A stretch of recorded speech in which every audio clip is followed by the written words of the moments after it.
All right, so there's me in February. Here is me in July. So roughly like 6 months, something like that.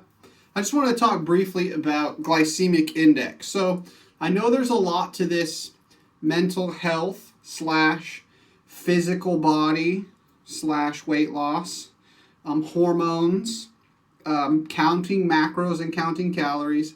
And so I know that there's a lot to it because I've gained and lost 50 pounds 3 different times in my life.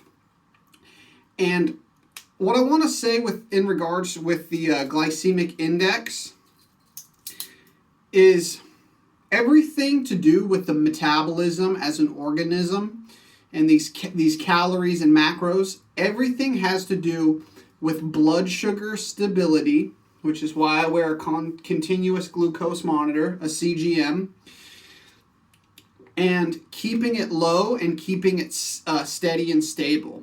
Now, what the glycemic index is it's a way to index certain foods, typically your carbohydrates, refined sugars, breads, pastas, cookies, cakes, and waffles, things of that nature.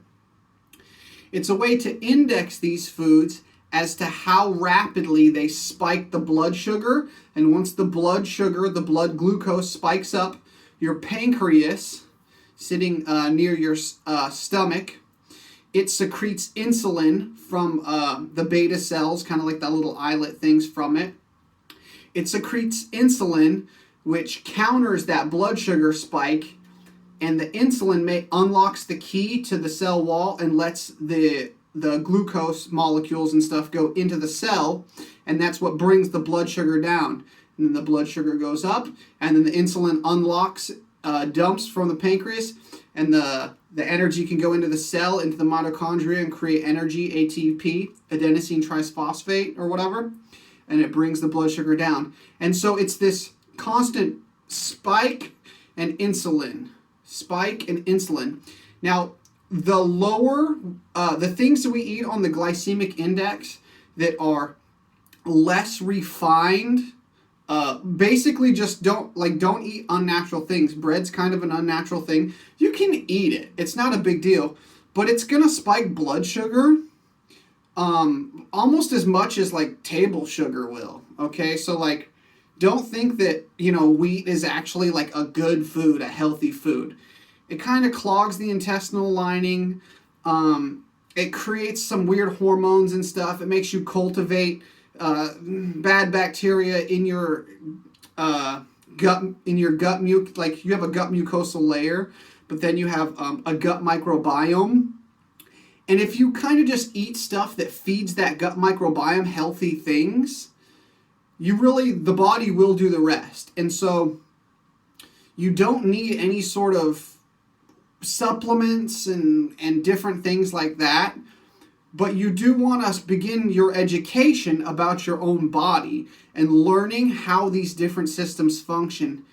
And the glycemic index is one that everybody should be aware of. And most people who do go so far down the journey or fitness path of understanding their own vessel, their body, their organism with a metabolism, they do come across the glycemic index. So it is a pretty known thing. I personally I'll eat some white rice, which is somewhat high on the glycemic index. It's because I have a lot of white rice, to be honest.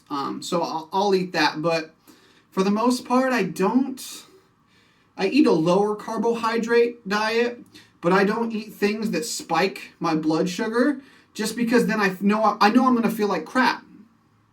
Like, I know cupcakes taste great. I know cake and ice cream taste great. I've ate it a bunch in my life, but, as long as I'm kind of fat adapted, it doesn't really smell good and it doesn't taste the same until you kind of force your tongue to change again to craving sugar versus craving fat and bacon and salts and stuff. But I don't crave sweets, and I like to stay in a spot where I don't like how sweets make me go up and then crash. So I like to keep that insulin sensitivity. And so the glycemic index plays a big role in this. If you want, definitely look it up and look up some of your favorite foods, things that you eat common that you're like, well, this is healthy, right? Isn't it? I encourage you to look some of those things up on the glycemic index and see where those land in comparison to other things that you already be like, well, I know that that's not healthy, so compare those things. Okay? And just keep that journey going. Peace.